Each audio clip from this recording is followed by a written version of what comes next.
slow up, no I don't take shit. I got no love for the fakeness. If you wanna play tough and wanna hate this, I'll always show up. I don't ever slow up, no I don't take shit. I got no love for the fakeness. If you wanna play tough and wanna hate this, I'll always show up and make a statement. I don't ever slow up, no I don't take shit. I got no love for the fakeness. If you wanna play tough and wanna hate this, I'll always show up and make a statement. Everything I do so instinctive and so passionate. Every word I move so descriptive like an adjective. I got a vendetta against people who patented. Semua sahabat Derald, semua sahabat pionir dimanapun berada, dari Sabang sampai Merauke, guys, ketemu lagi kita ya sore hari ini. Ini sore guys di Jogja ya, agak-agak mendung nih, hampir jam 5 nih, ya. Dan saya baru pesan ini susu murni coklat kesukaan saya ya. Ini rasanya tuh kayak ada es krimnya, ada coklatnya. Waduh, enak sekali guys.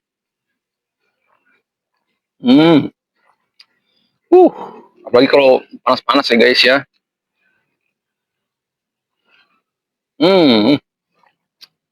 Nikmat sekali. Numero uno kalau orang Italia bilang ya, guys. Oke. Teman-teman, apa yang mau saya sampaikan sore hari ini guys, ini sebenarnya sudah saya khawatirkan beberapa tahun yang lalu guys. Jadi beberapa tahun yang lalu saya sudah memikirkan sesuatu yang mungkin orang lain belum pikirkan guys. Soal apa? Soal keamanan guys. Keamanan para pionir ya. Karena kan notabene kita semua ini kan percaya dan memperjuangkan namanya nilai GCV. Nah, kalau GCV Cina ya $304,159 itu rupiah berapa rupiah coba? 5 miliar lebih guys. Satu koinnya. Ya, ngeri sekali guys. Satu koin 5 miliar lebih. Dan apalagi kalau Amerika coba. Amerika berapa? $1 juta.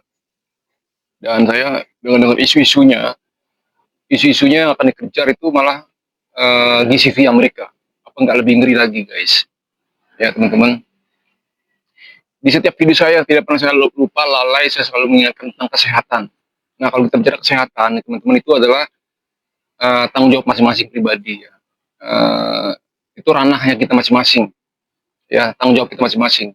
Untuk jaga pola makan, jaga pola tidur, istirahat, nggak boleh kecapean, pola pikir biar gak stres ya guys. Olahraga yang teratur, istirahat yang cukup, itu ranahnya kita masing-masing ya. Yang tahu apakah kita melakukan dengan benar apa enggak itu diri kita masing-masing, dan itu kewajiban juga sebagai calon sultan ya. Anda harus melakukan itu. Kalau Anda punya kekayaan, Anda menikmati hanya sekian tahun saja ya, itu kan nggak seru ya. Nggak seru untuk diri sendiri, juga nggak seru bagi kita untuk membantu orang lain. Kita harus punya waktu yang kita ajukan proposal ke Tuhan ya guys. Tubuh ini seperti rumah kontrakan ya. Ini saya kasih analogi yang paling gampang aja deh. Tubuh ini seperti rumah kontrakan. Misalnya Anda ngontrak nih. Anda ngontrak awalnya cuma setahun, nyoba dulu ya, rumah. Wah, ini kontrakan daerah sini bagus kayaknya nih. Terus Anda membayar uang kontrakan setahun gitu ya. Selang 2 bulan, 3 bulan, si pemilik kontrakan datang nih. Cuma ngecek-ngecek aja. Cuma silaturahmi ke tempat Anda ya, yang notabene adalah rumahnya dia yang Anda kontrakan. Lalu ternyata si pemilik rumah ini melihat, aduh, kok rumahnya jadi tambah kotor begini ya kan, jadi tambah semrawut. Terus dia numpang ke belakang, ke WC dan segala macam, itu belakang juga, aduh, kok berantakan, tidak terawat semua ya guys. Nah, singkat cerita, beberapa kali dia datang seperti itu terus, malah tambah buruk rumahnya dia yang dikontrakin sama si orang ini ya. Singkat cerita, ketika akhir tahun, hampir setahun ya, si orang yang kontrak ini mau memperpanjang, si pemilik kontrakan ini komentarnya sederhana gitu. Waduh, maaf, ini ternyata ada keluarga saya yang mau menempati rumah ini. Mohon maaf sekali, jadi tidak bisa diperpanjang Pak atau Ibu. Nah, gitu guys. Analoginya seperti itu. Ketika tubuh kita tidak kita rawat, kita jor-joran, kita ngawur, kita nggak pernah merawatnya, kita nggak pernah menjaga pola makan, pola tidur yang baik, kita selalu kecapean, pikirannya stres terus, ya tubuh ini akan rusak guys. Lalu ketika Tuhan ya, sang pemilik tubuh ini melihat kita nggak ngurus sama tubuh kita sendiri, kira-kira Tuhan ACC nggak kalau Anda ingin panjang umur? Nah, logikanya seperti itu guys. Nah ini kembali lagi, ini ranahnya kita masing-masing. Tapi sore hari ini guys, yang saya concern ya, beberapa tahun yang lalu saya sudah pikirkan ini. Yang terjadi adalah yang di luar ranahnya kita, yaitu orang lain. Orang lain yang hendak berbuat jahat sama kita guys. Ya, ini sudah saya pikirkan guys. Kenapa? Karena kita ini, ibaratnya nih, kita ini seperti berangkas berjalan guys ya. Kalau orang pakai gelang emas ya, kalung emas berlebihan, itu pun seperti toko emas berjalan ya. Kalau emas asli ya, nah pencahat sekarang sudah tahu bedain mana emas asli dan mana emas imitasi kan gitu. Nah kita yang notabene ini pionir yang meyakini nilai poin pi kita adalah nilai GCV, itu kita seperti harta berjalan guys. Saya sudah mikirkan ini jauh-jauh hari, dan beberapa hari ini itu terjadi guys ya. Saya lihat di sebuah TikTok ya, TikTok ini teman-teman ya. Polda Bali selidiki kasus penculikan dan pemerasan pengusaha Ukraina. Udah kayak film action aja ya, dimana bule Ukraina diculik sama bule-bule Rusia, kemudian untuk dimintain password kriptonya, kemudian dijebol kriptonya. Inilah yang gue takutkan dan akan terjadi. Keunggulan dari kripto itu akan menjadi titik lemah dari kripto itu sendiri. Anda itu seperti berangkas berjalan. Ya, artinya kalau ada orang yang berniat jahat, ya, dan paham ilmunya, ya Anda akan menjadi target penculikan. Kayak kasus yang kayak begini. Itulah kenapa buat para holder kripto, saran saya mulai sekarang belajar ilmu bela diri. Ini investasi yang cukup untuk mengamankan diri Anda. Karena apa? Karena password berjalannya itu adalah Anda. Mungkin kalau di Indonesia penjahatnya masih gaptek, tapi nanti soon or later ketika penjahatnya sudah ngerti caranya mindahin aset kripto, ya itu akan menjadi sasaran empuk. Dan ini udah kejadian beberapa kali di luar negeri karena mereka udah paham kripto. Di Indonesia tinggal waktu.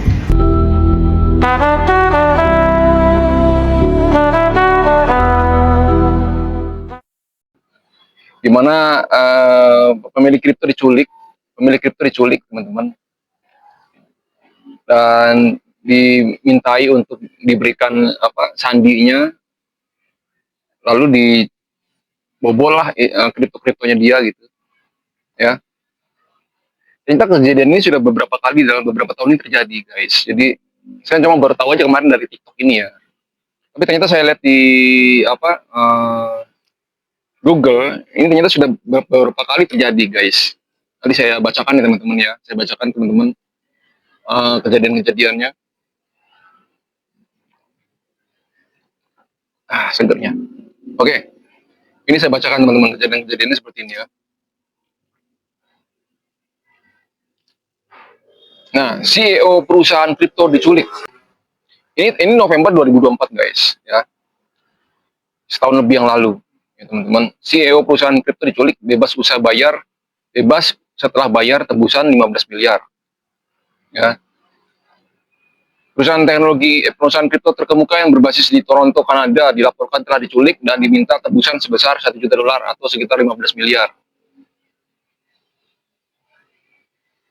Berdasarkan laporan dari media lokal CBC pada Kamis 7 November 2024, Skurka dilaporkan dipaksa masuk ke dalam kendaraan di pusat kota Toronto, Kanada ya, saat jam sibuk pada 6 November. Ia kemudian terpaksa melakukan transfer elektronik sejumlah $1 juta untuk memastikan kebebasannya. Ya, ini orang ini. Ini orang kaya guys, orang kaya kripto nih. Ya, jadi CEO WonderFi. Ya, nama kriptonya itu WonderFi Teknologis. Dalam sebuah pernyataan melalui email, Skurka menegaskan bahwa dirinya dalam keadaan aman dan menekankan bahwa dana serta data perusahaan tidak terdampak. Keselamatan dan keamanan semua karyawan WonderFi adalah prioritas utama. Ya, bla bla bla bla bla. Perusahaan ini telah terdaftar di Bursa Efek Toronto dengan kode saham WNDR yang kini memiliki kapitalisasi pasar sebesar 75 juta dolar. Wow. Menyusul insiden ini, saham WNDR telah mengalami penurunan hingga 10%. Nah, jadi peningkatan kasus penculikan di industri kripto, guys. Ini menambah daftar panjang insiden serupa mengincar petinggi dan pemilik kripto. Petinggi kripto kita bukan, tapi pemilik kripto kita iya. Yang seringkali dipicu oleh keinginan untuk merampas uang dalam jumlah besar. Nah, ini setahun sebelumnya, Maret 2023, ternyata sudah kejadian juga, yaitu Aiden Petersky yang dikenal sebagai Raja Kripto, diculik dan disiksa selama 3 hari setelah didakwa menipu dan menghabiskan jutaan dolar uang investor. Juli 2024 mencatat insiden penculikan tragis yang menewaskan seorang warga negara Maroko di Kiev, Ukraina. 4 orang tersangka memaksa korban mentransfer aset kripto senilai UAH 7 juta. Ini nilai sama dengan 2,7 miliar ya. Sebelum akhirnya membunuhnya. Wah, sadis ini, guys. Kasus penculikan terbaru terjadi di Kuala Lumpur. Nah, ini Malaysia.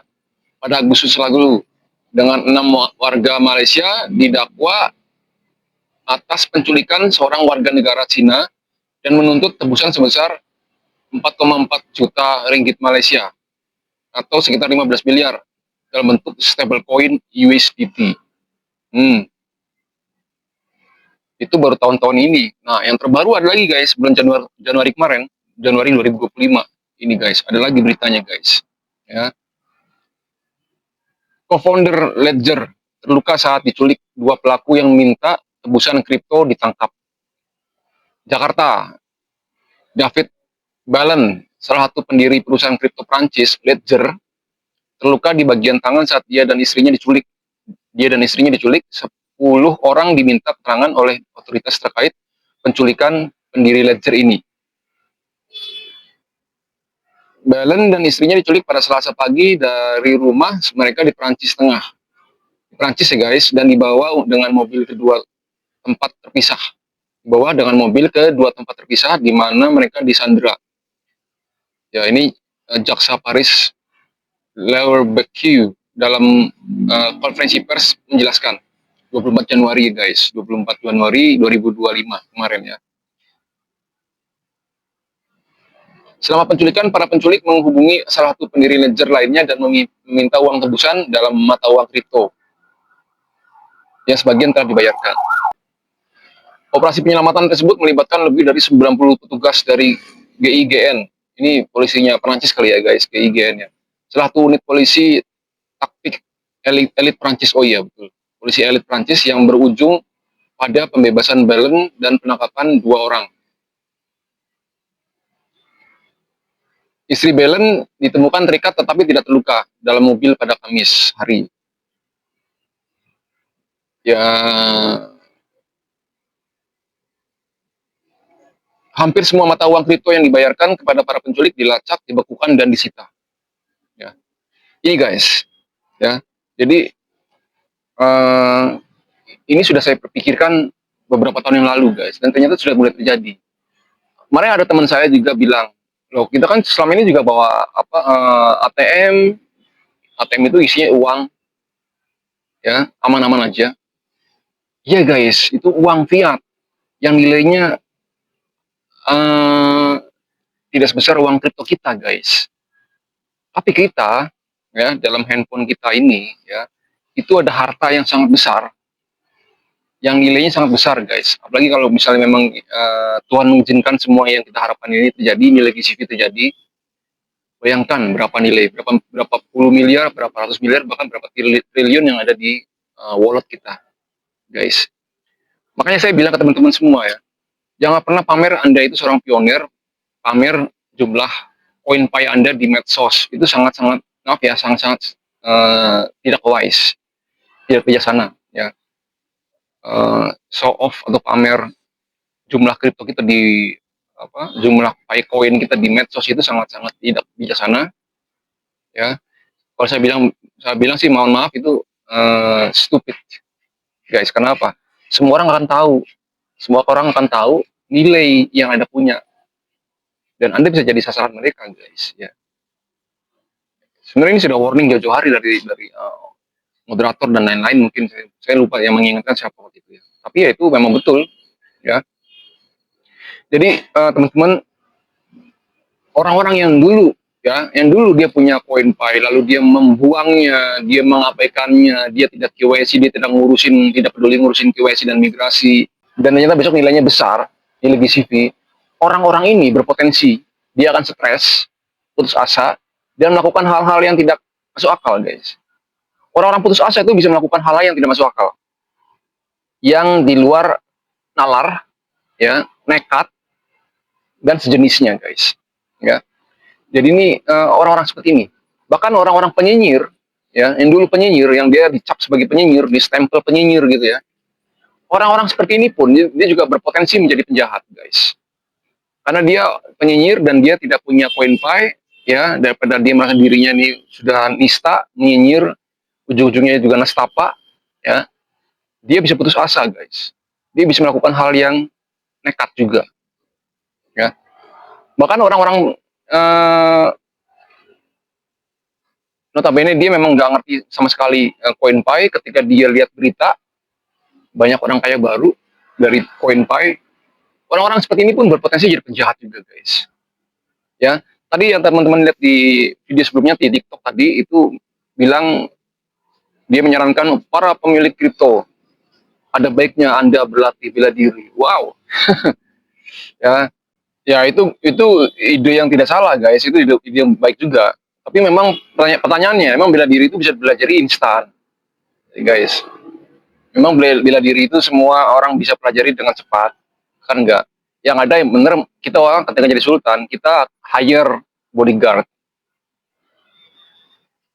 Jadi ini unik, guys, unik ya. Beberapa hari yang lalu saya pernah bahas ini dengan beberapa teman yang di Jogja ya. Malam-malam gitu ngumpul gitu. Intinya kita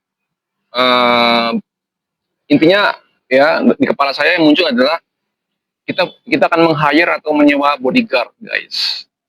Nah, setelah dari situ saya perjalanan pulang saya kok tumben saya bersenandung lagunya Whitney Houston yang And I will always love you. Tahu ya lagu itu ya? Nah, sepanjang perjalanan saya nggak pernah nyanyi lagu itu padahal. Sepanjang perjalanan saya nyanyi lagu itu. Ketika sampai rumah, ya, nyampe kamar saya nyetel di speaker lagu ini lagi di Spotify. Saya setel Whitney Houston, Will Always Love You gitu ya. Yang muncul apa? Covernya. Covernya tuh yang muncul tuh covernya apa? Bodyguard, guys. Jadi alam bawah sadar ini nih sepertinya mengarah ke situ. Ya. Tiba-tiba saya bersenandung lagunya Whitney Houston, I Will Always Love You itu. Saya setel di Spotify di rumah. Ternyata alam bawah sadar saya itu menggiring saya ya ke film itu Bodyguard.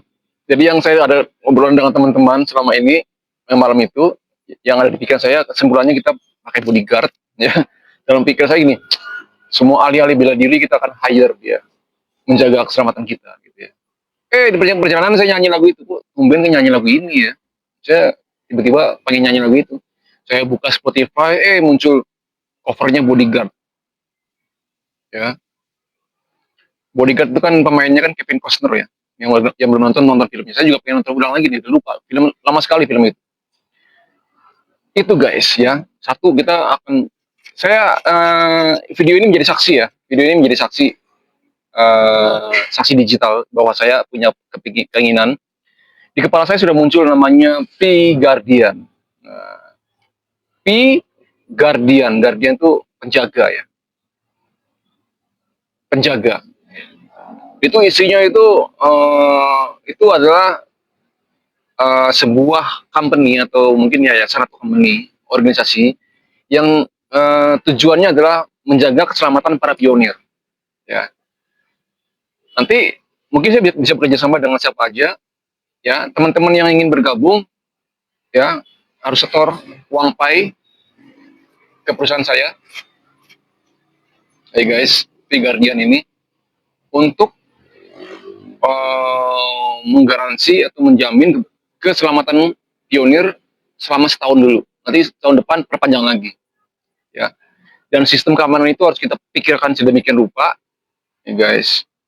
Ini baru pikiran ya, baru ya berangan-angan lah. Tapi apapun itu semua berujung pada keselamatan pionir, guys. Ya. Bukan memikirkan diri sendiri aja.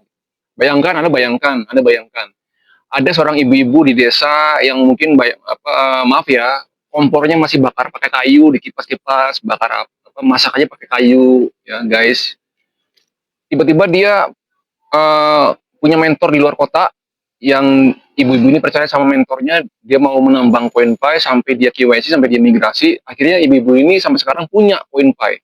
Bayangkan orang-orang seperti ini bagaimana juga, ya. Jadi pesan saya untuk semua, kita adalah ekosistem. Ekosistem terkecil adalah di mana kita ada, keluarga kita. Lalu setelah keluarga, di kota kita, ya, di desa kita, di kota kita. Nah, masing-masing kita yang ada di situ, mari kita saling menjaga, guys. Ya, kita saling bergandeng tangan, ya, saling menjaga. Kalau kemarin itu sudah lewat lah ya, semua sudah paham lah untuk menjaga jauh-jauh dari penyerok, ya, jauh-jauh dari hacker dan lain-lain. Sekarang musuhnya baru lagi, guys. Ya, penjahat-penjahat yang nekat ini, guys. Ya.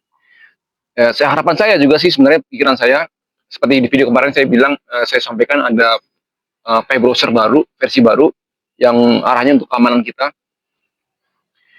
Harapan saya juga nanti core team akan memikirkan ini, guys. Ya, saya juga pernah ngobrol juga dengan teman di Jogja juga. Nicholas Kokalis itu adalah aset paling berharga di dunia, guys. Ya, dia sekarang saya yakin penjagaannya seperti menjaga presiden. Bahkan teman saya yang ngasih tahu, dan itu masuk akal ya. Sebenarnya core team itu ya, yang bisa dihitung jari itu ada, tapi ada di core team lain yang dia tidak boleh diekspos. Dia misteri, orang ini misteri.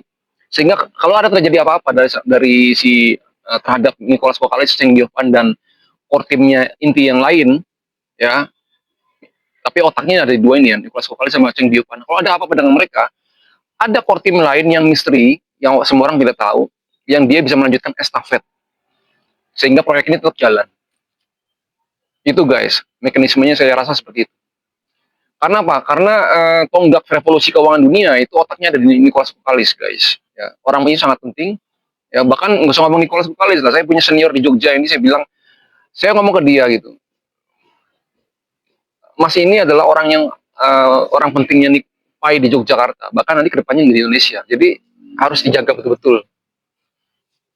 Ya, nggak bisa apa ya? Karena dia dianggap senior, dia diajak sana, bantu member di sini, bantu pionir nggak dikenal di sini, diajak sana. Akhirnya sakit tubuhnya, guys, dibawa ke sana, tubuhnya sakit akhirnya. Ya, saya udah nasihatin.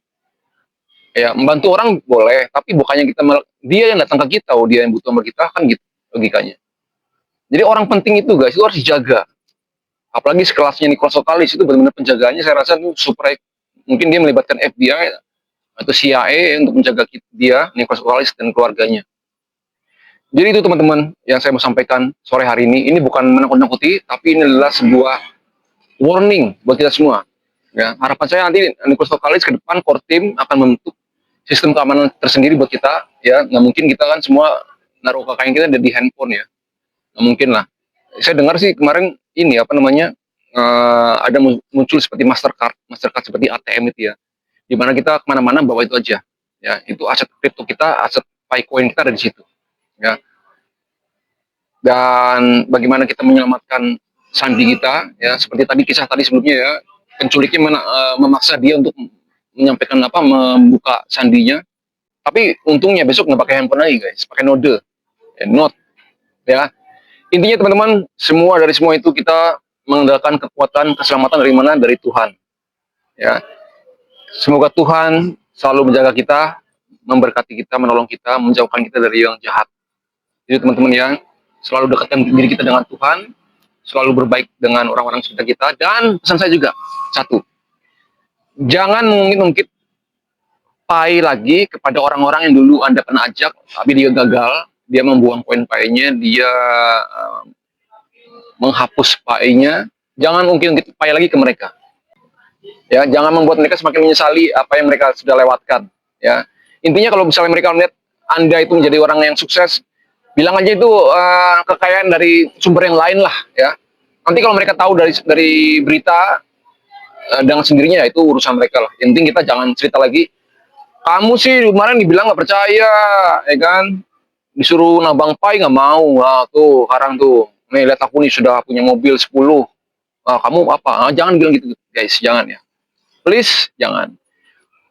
Forget it, lupakan aja ya, jangan menambah penderitaan orang lain ya. Oke guys, semoga ini video memberi kita sedikit berpikir, dan tetap sekali lagi kita harus mengandalkan Tuhan buat menjaga kita. Oke, jaga kesehatan, jaga keselamatan, jaga diri kita baik-baik, jaga sandi perasa kita, jangan sampai hilang, jaga akun kita dengan verifikasi Facebook dan verifikasi nomor telepon itu harus segera ya guys. Jangan sampai nggak satu pun, minimal Facebook sudah verifikasi atau minimal nomor telepon sudah verifikasi. Sebisa mungkin kalau bisa nomor telepon verifikasi. Oke guys, demikian video kali sore hari ini. Semoga ini menginspirasi, dan terima kasih untuk selalu bantu like, share, and subscribe. Dan saya bertemu lagi di video-video selanjutnya. Oh ya, saya salam buat teman-teman yang baru ya. Saya kemarin ada yang nyapa dari Vietnam, ada dari Dubai, dari Arab, macam-macam ya. Dari Sabang sampai Merauke semuanya thank you ya. Thank you very much. Sampai bertemu lagi di video selanjutnya. Jaga kesehatan, jaga keselamatan, and always happy. Oke, thank you. Bye.